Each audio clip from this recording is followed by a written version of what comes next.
15-round fights were unbelievable. They were unbelievable. They were Unbelievable. unbelievable. Yeah, you go In back terms to the of- golden age. Yeah, in terms of entertainment, Oh, yeah. those were the championship rounds. Those were the greatest fights Those ever. last 3 rounds were crazy. That was I mean, brutal. it's such a war of attrition. Before the 1980s, the championship rounds weren't just tradition. They were sacred. Round 13, 14, and 15 separated the contenders from the legends. Really now, this is what he has to do. He's getting into trouble.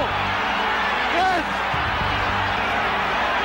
Running out of time, and that's it. It's all over. But today, they're gone. So why did boxing go from 15 to 12 rounds? What was the cost that brought about the change?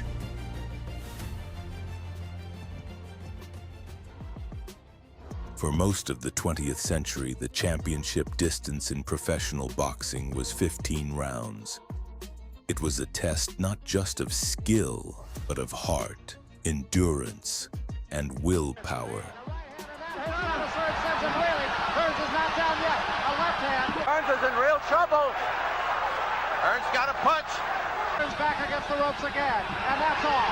It's over, and Ray Leonard is the undisputed welterweight champion of the world. From Ali versus Frazier to Duran versus Leonard, the greatest wars in boxing history often turned in those final 3 rounds.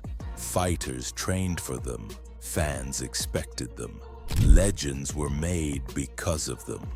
But behind the glory was a darker truth, a truth that would become impossible to ignore.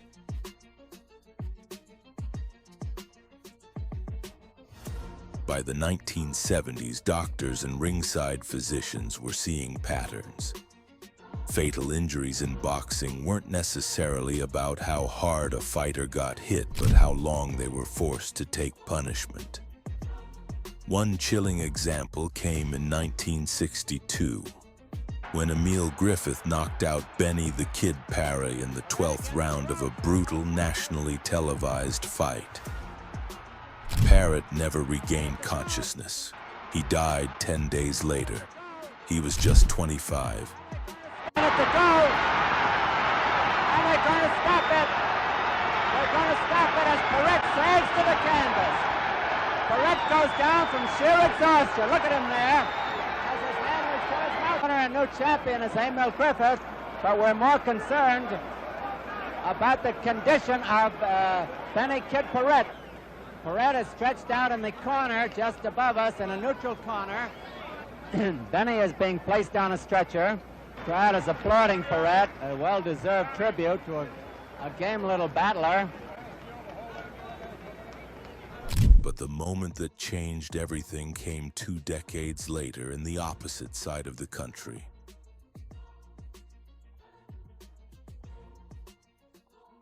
November 13th, 1982, Caesars Palace, Las Vegas. South Korean challenger Duk Koo Kim takes on lightweight champion Ray Boom Boom Mancini in a WBA title bout scheduled for 15 rounds. Ready to go with round number 1 scheduled for 15. And there's the bell, and we are underway, and the Korean comes out swinging. Landed a left to the head of Mancini. Mancini stays there with him, bangs back to the body. Mancini has to be very careful because these guys' heads are up. Southpaw right hook. And landed by Mancini. A good endeavor in his young pro career. It was a war from the opening bell. Both fighters absorbed immense punishment but continued to fight back. Neither fighter was looking to take a backward step.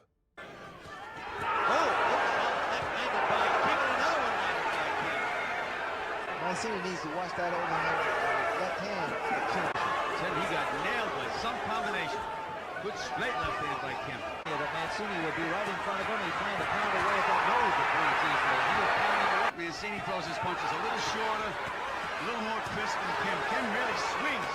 Short little punches. Tim, that does it every time inside. They're not slipping the punches. They're not moving away from there to get hit with them. Just saying to Ray Leonard and Bill Clancy, throw out the ratings if you like, but Kim is a worthy contender for this title. Any disagreement there, gentlemen? None whatsoever. The left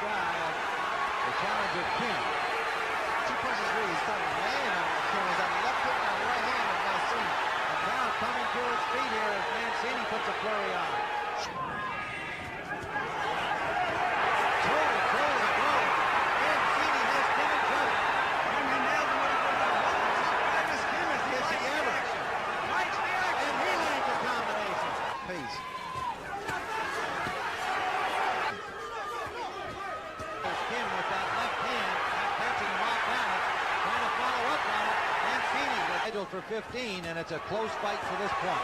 Tim in Korea, they call him Junior Mancini. It's like two pit bulldogs in there banging away at each other.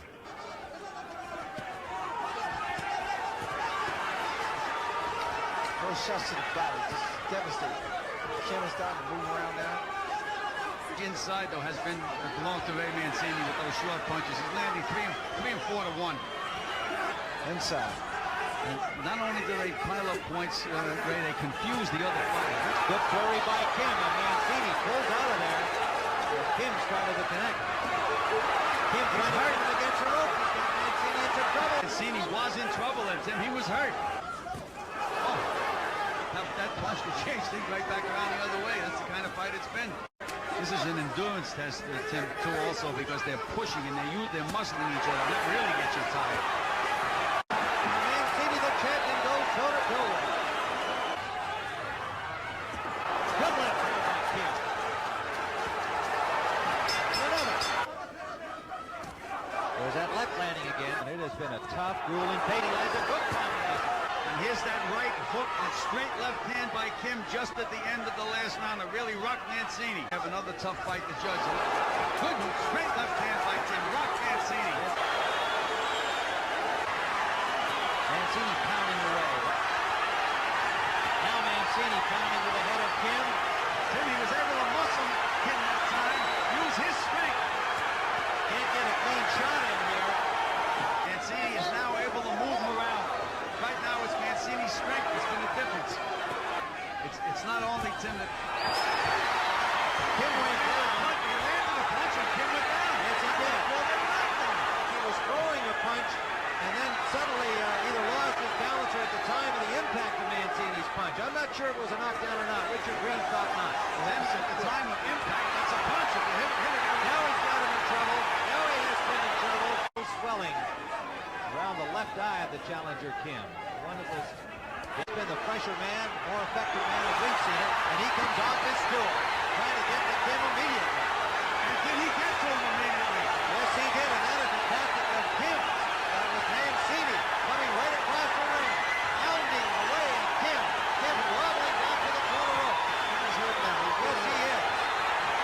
Billy Leonard, Bill Fancy, and Tim Ryan. Tim, he still has one good straight left hand left in him, though. The point I'm trying to make is never mind how many rounds they have. It's the pace that's been set. The pace has been torrid. This is like a 30-round fight. Terrific show by both of these lightweights. Durable, strong, well-trained, and certainly the underrated Kim, giving Mancini all he can handle. One-year-old champion Ray Boom Boom Mancini. And he scored his life. A straight right hand. And Mancini landed a combination right as the round started. And then a right hand sending Kim to the canvas. And it's all over. But by the 14th round, the damage had piled up.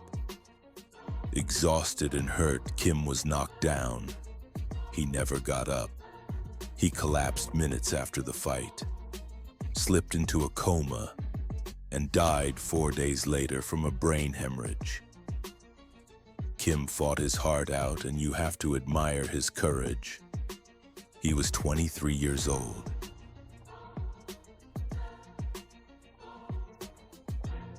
The reaction was immediate and intense. Kim's mother would take her own life shortly after.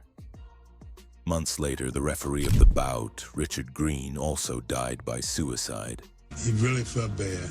He always expressed to me that he just wished he had some kind of sign to tell him, hey, the kid had enough. He would say that when he thought about stopping in, that's when the kid would come back with another punch. Boxing's community, fans, commissions, and sanctioning bodies were shaken. The question was no longer, should something be done, but how fast can we act? Medical experts had long warned that the later rounds increased the likelihood of subdural hematomas, brain bleeds caused by cumulative trauma.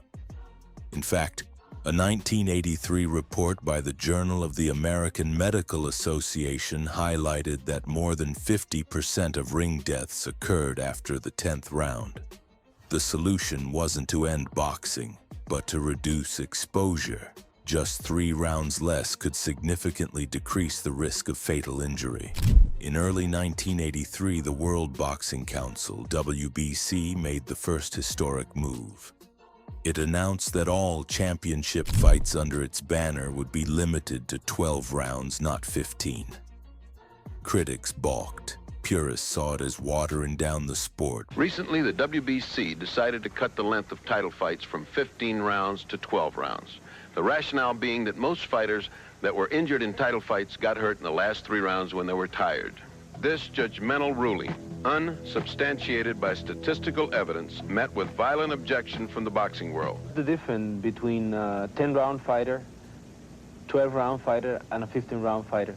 15-round fighter is world champion. But others, including top trainers and doctors, praised the decision. Soon after, the WBA and IBF followed suit. By the late 1980s, 12 rounds had become the global standard. There was another effect, one that had little to do with health. Shorter fights fit better into TV broadcast schedules.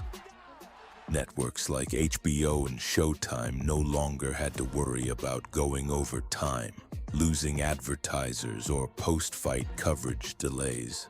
The shift made title fights more television-friendly and, by extension, more profitable. Ironically, 12 rounds didn't reduce drama. It often increased it. Fighters had less time to pace themselves. In the decades since, many fans don't even realize that 15 rounds were once standard. It's pretty bad. It's the same eye, the same cut. And another big left hand, and Biggs is hurt. Oh, that punch. That was a tremendous left hand.